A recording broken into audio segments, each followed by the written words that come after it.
Okay, welcome back everybody. We are back for month, oh, what are we on now? 4? Yep, month 4. So first block today that we're going to do is Cranberry block number 10. And so you've got your little kit here, and I want to make sure everybody's prepared. You should have your 4 cathedral window appliques already traced and cut out. And you want to have all of your applique pieces, all of them labeled. And then you want your background square. Ooh, where did I put my background square? 1 second.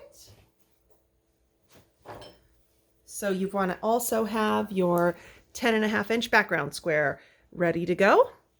And so we're going to just go ahead and jump in and get started. This should be starting to become something where you're like, oh yeah, I got this. Maybe you don't even need help anymore. So I've also got my photocopy of the layout guide. So I'm going to go ahead and just set my book off to the side like I usually do.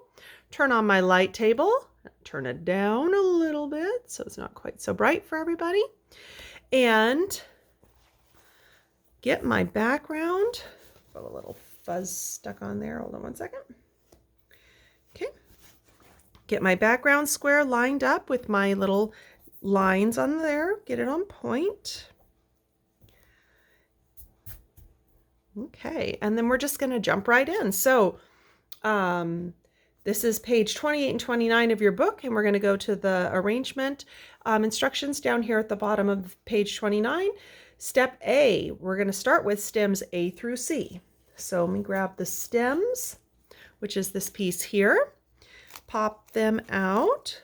Oh yeah, and I've also got my thread scissors. Always keep those handy in case you have any little threads that want to stick. And group A is this group, this group over here. I always reference my book when I'm looking because it's easier for me to, instead of reading through the fabric, to read on the book, and I can just see everything better there. So I'm always looking at my book.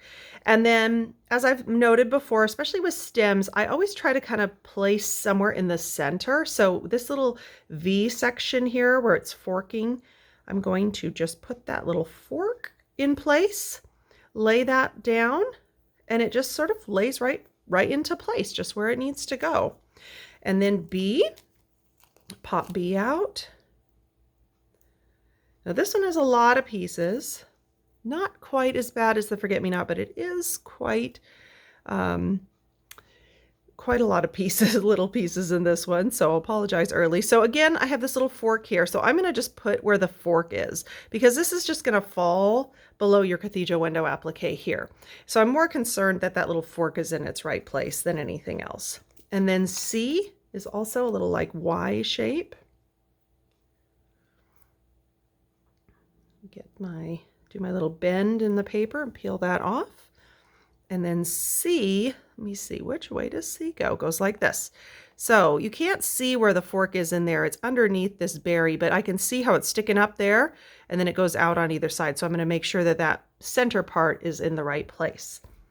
Okay, so we've done stems A through C, and now all cathedral window pieces. So jumping right into getting those cathedral window appliques on. So just like I've always said before, on this one when it says all of them, there's no specific order. So you can just lay them on any way you want. This opposite sides first, go clockwise, counterclockwise, whatever you want. It's not going to matter. Just so long as they are centered and they're hiding those little stems for you. I often end up moving my page around, and then I'll re-straighten it when we get back into doing the rest of the berries and stuff, just to make sure I'm not off, because I'm sure I will be.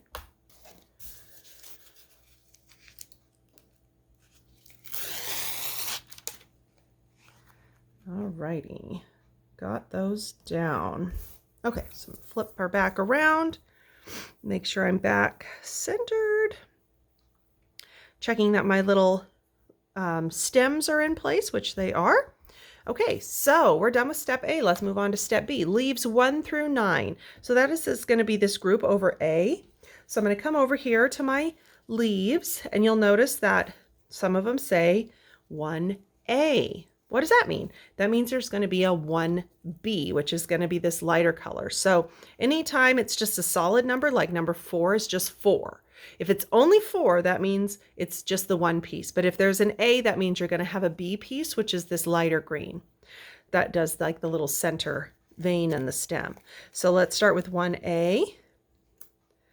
And I'm just going to look over here at my book more than anything else because I like to look, try to get it so that you can see there.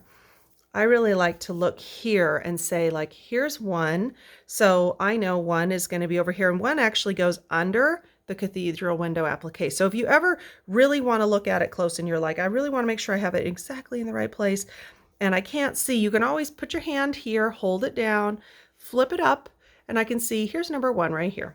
Flip that back down and my hand's holding it in place. And then I can kind of, it actually, when you kind of just look in that space, even though like now it's like, oh, I can't really see the lines. If I flip that up and I look right there and I flip it back down, you can almost kind of see the lines through there. And as I mentioned before, if you're using a light table, mine is, ooh, that one is sticking. Mine is kind of turned down so it's not too bright in the camera, but you can certainly like brighten it up as far as it goes. That really helps. And then if you're ever doing something with a lot of dark pieces and you're just really having trouble seeing through, turn the lights off above you. The lights on above you are going to make it harder to see through those darker pieces. And if the only light that's in the room is coming from underneath, you can really see through the fabrics a lot better. Okay, so I put 1B on. I just wanted to note, I can't see the line, and I know that it starts at the tip and goes in. So I'm just going to put it at the tip and let it fall in. I'm not going to worry so much about it being exactly over the line. It might be a few millimeters off. I don't care. 2. And these leaves are kind of just, oops, a nice little oval shape. They sort of have a little bit of a point, and the point generally is to the stem on the big part of the leaf, not these little bitty ones. If you have trouble with these little bitty ones too, I know people who like to use tweezers. My fingernails have been terrible. They've been breaking so much this winter. It's been so dry and cold lately.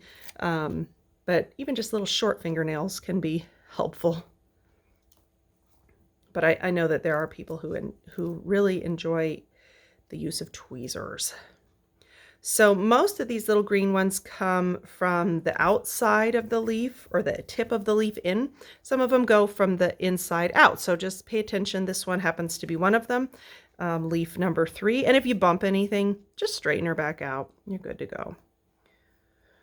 Now 4, and remember 4 is just 1, it just says 4. So that means there's no A. That means that we are just a single piece. 5A. So 5A, that means we have a 5B.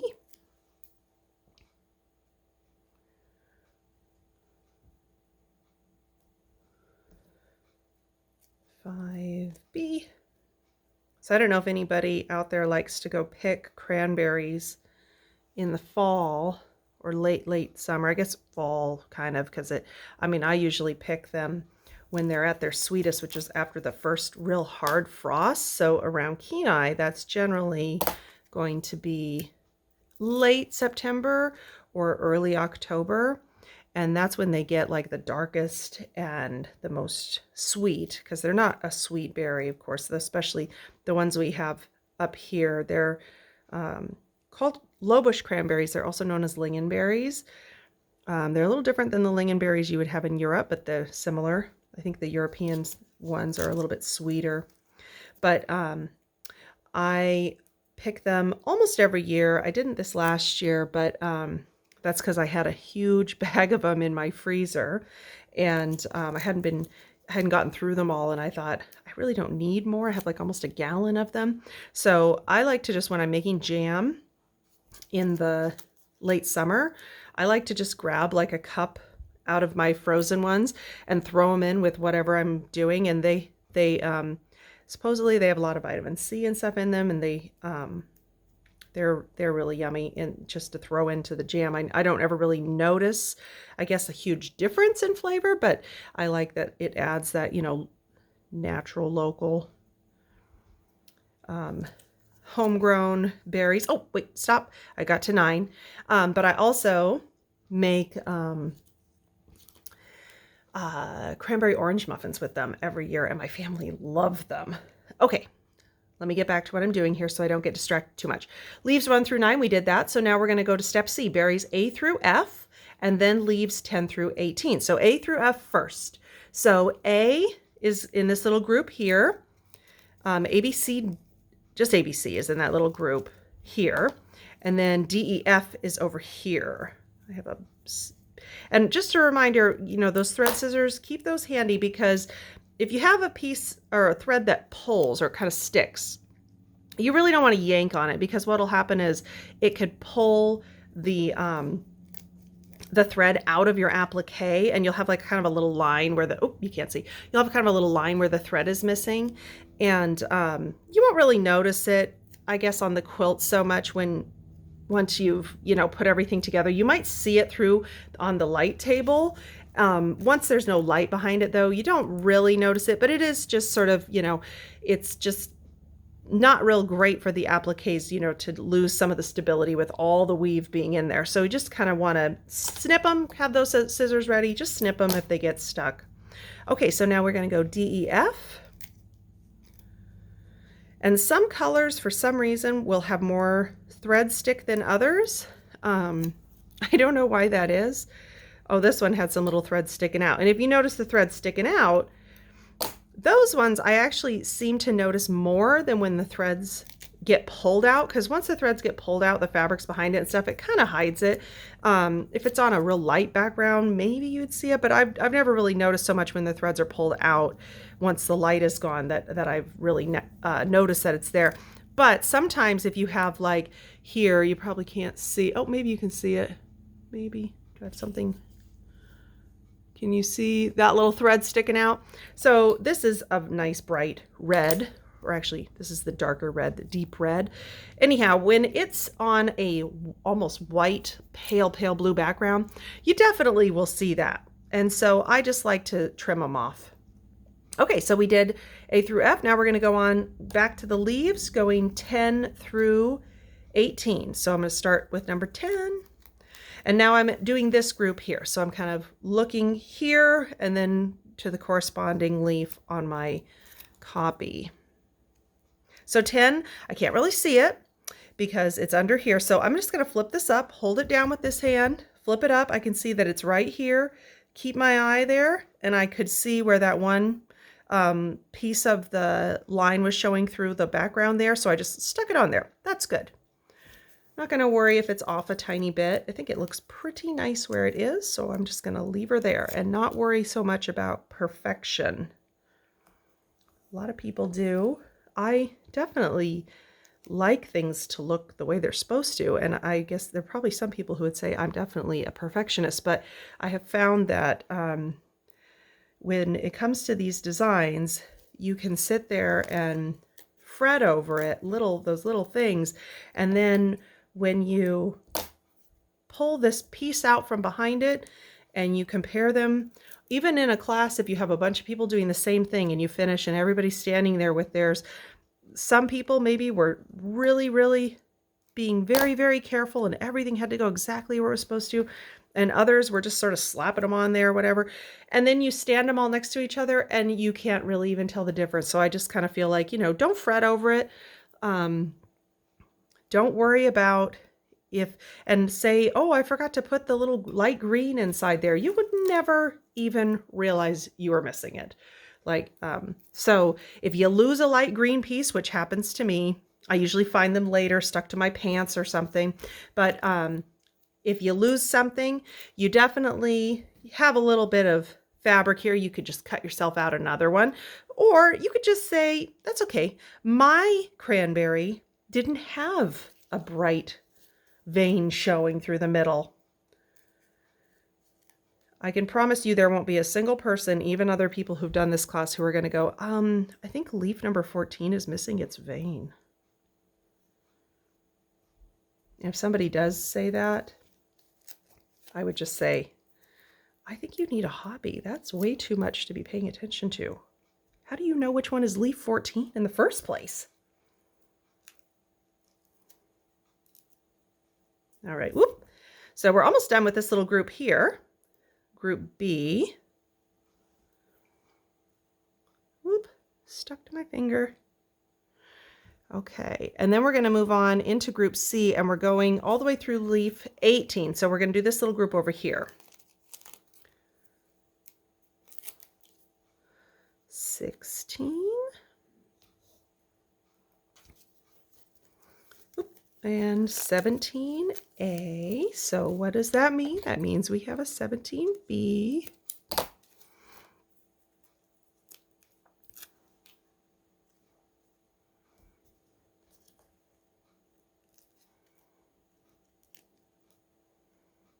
Okay. And 18A.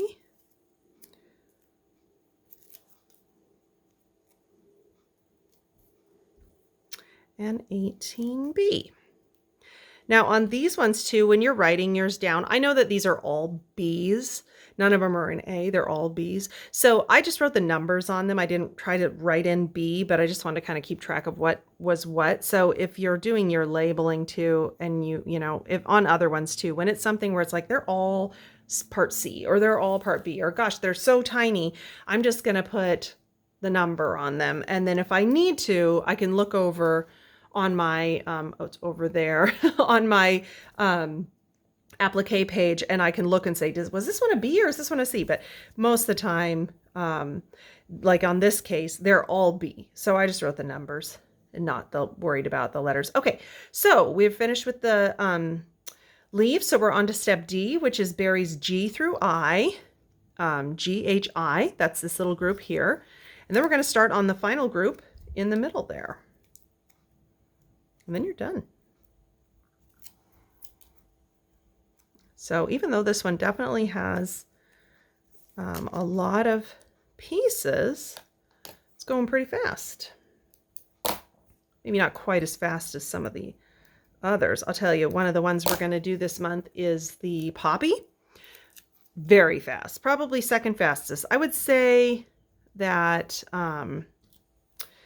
the daisy is the fastest. Have we done the daisy? I think the daisy is next month. I don't know. Did we do the daisy yet? Look at my book. Nope. We will do the daisy next month. Okay. So now stem D. So that's going to be the last piece here in your stems.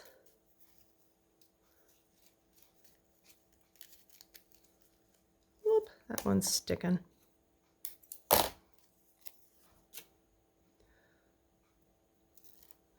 So now on this one, again, I'm going to look at this area here because I know that that kind of sticks out that way and then it goes sticking out this way.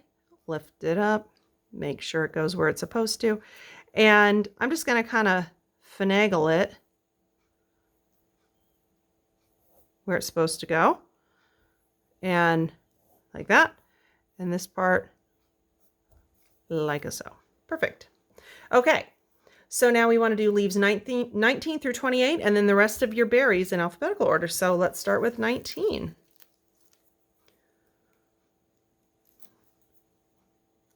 Right here. 20.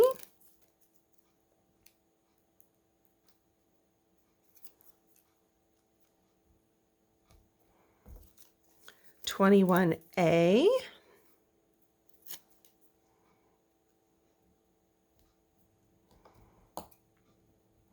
Yeah, actually, I just made a bunch of cranberry orange muffins a few weeks ago. I made some. I usually always, when I go pick them, a lot of the times I'll make them. Oh, I didn't do 21B. I'll make them in the fall. And when my family still had their fabric store, I used to always bring in a plate of cranberry orange muffins, or a couple plates worth, depending on how many berries we picked that year.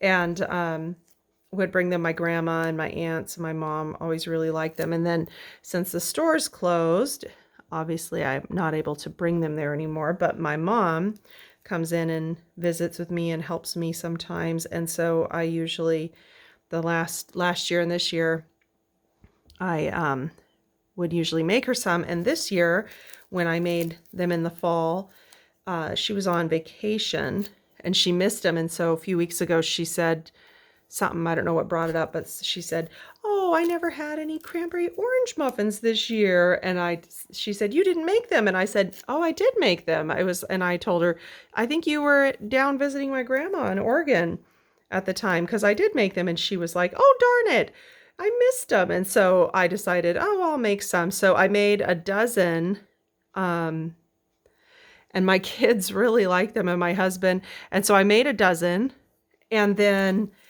they were gone that day. And because I gave my mom some of them.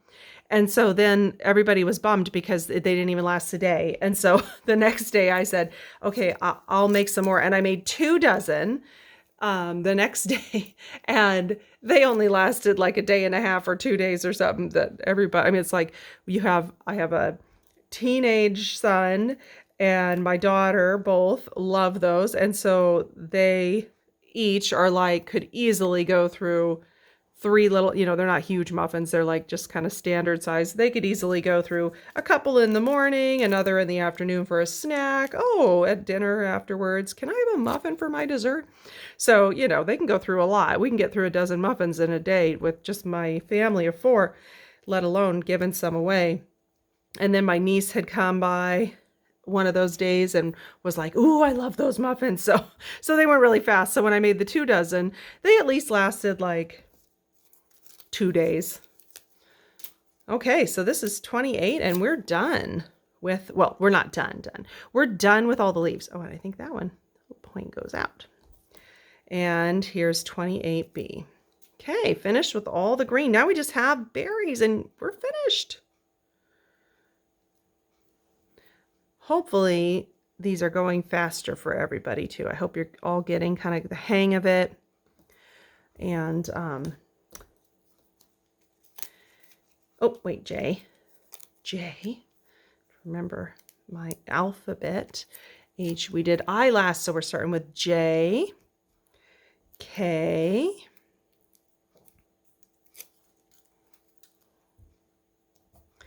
L, nice juicy one,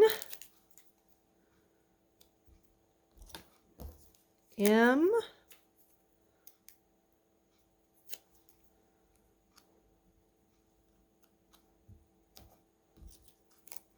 N, and these berries too, some of them are a little ovally and you might want to kind of make it sort of the oval shape, but if you just put them on in whatever way too, don't worry too much about making sure, like some of them are almost perfectly circular. There's not really a right or wrong.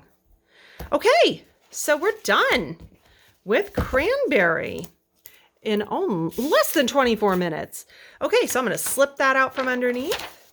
Turn off my light there. And so what do we do next? Just like always, we're going to want to steam it. So we've set all the appliques. So the way we're going to do that is, remember, first thing, take your iron. You're going to just lightly press and lift, press and lift, press and lift with dry heat to get everything to stay where it's supposed to be before you start hitting it with any steam or any of your liquid from your spray bottle here. So first, press everything down, then go to steam it. And if you're using a steam iron, you're going to hold your iron about a 1/2 inch to 1 inch above the footprint. You're going to do first. Hit it with steam for about 5 or 6 seconds, and then just set it down, let it go for about another 8 to 10 seconds.